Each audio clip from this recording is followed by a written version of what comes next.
Grabe mga Noipi. Napanood ko na naman tong balita sa atin yung nangyayaring kaguluhan dyan sa Senate. Itong ginagawa nila kay Senator Bato tapos yung gwardiya ng Senado pinagdiskitahan pa. Kita ko yung video, nakakaawa talaga yung gwardiya. Yung sinabing ginagawa lang niya yung trabaho niya, may pamilya siya. Binugbog pa ng mga taga-NBI daw. Tapos itong ang yung pag-aresto na ginagawa nila kay Bato ako kahit hindi ako fan ni Senator Bato sasabihin ko yan, hindi ako mahiya pero palagay ko it's unconstitutional yung gagawin na ganyang move no na papayagan yung mga banyaga na makapasok sa atin tapos magiging second time na naman to na kahihiyan sa buong mundo no. Imagine niyo pinapanood tayo ng buong mundo ngayon, nababalita sa international media, sa YouTube. Pinapakawalan lang natin, pinamimigay yun yung masasabi kong term yung mga sarili natin dugo. Parang nagiging makapili tayo mga tol no. Alam niyo yung makapili, yung panahon ng mga Hapon, yung traitor yun yung mga yun Parang ganun ang ginagawa natin sa sarili nating mga kanoypi, kalahi no. Itong si Senator Bato pumasok nga kanina tapos ganyan ang gagawin nila. Parang ang nangyayari niyan yung gusto nilang pagkaisahan talaga tong si VP Sara kasi alam nilang malakas syempre laro ng politika mga tol. Gusto nilang i-crush, gibain yung puwersa na malakas no kahit kasi alam nilang natatalo na sila tapatin ko kayo mga Noipi no, yung sitwasyon ng bansa natin kasi ngayon talagang papunta na sa bangkarote.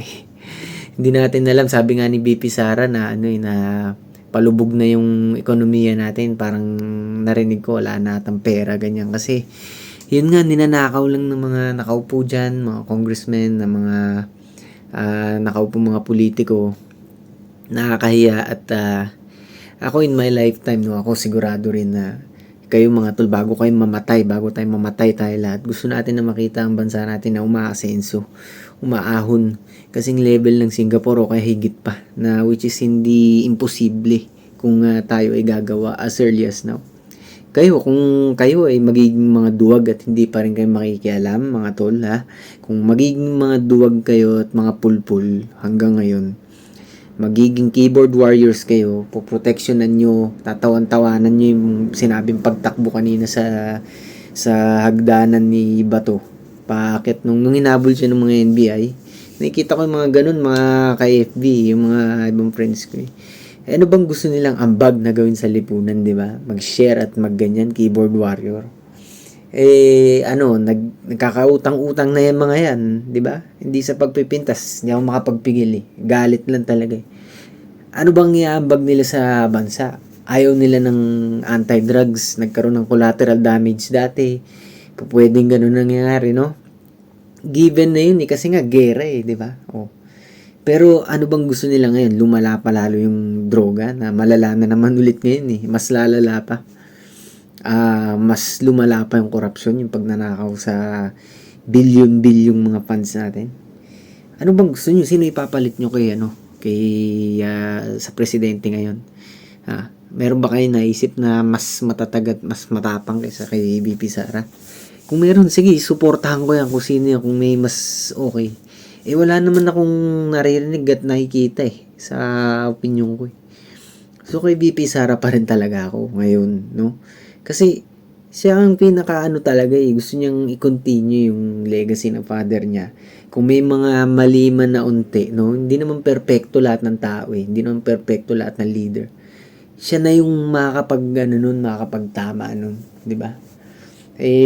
Ano ba nangyayari mga tol? Pagdasal natin, panalangin natin na hindi makidnap tong si Senator Bato at patuloy tayong manalangin. Pero hindi lang manalangin kasi ako Christian ako. Naging born again na nga ako dito dahil sa pagkaburyo ko Hindi, biro lang no. Pero naging malapit ako sa Panginoon sa nangyaring sa buhay ko. Connection din sa pakikipaglaban nga dahil nga may prinsipyo ko di ba? So, ang natin dito sa tama tayo at gusto lang natin lahat pare-parehas na mas save ang bansa natin. Ayaw natin ng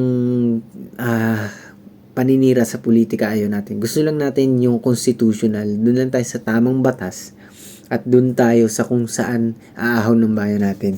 'Di ba? Hindi natin kailangan piliin ng mga sikat o kung sino-sino mga ano diyan, kay Robin Padilla no ano.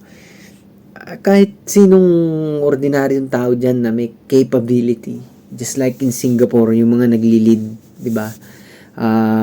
Basta qualified ka, hindi kailangan malaki ang pamilya, hindi kailangan may makinarya, hindi ganun.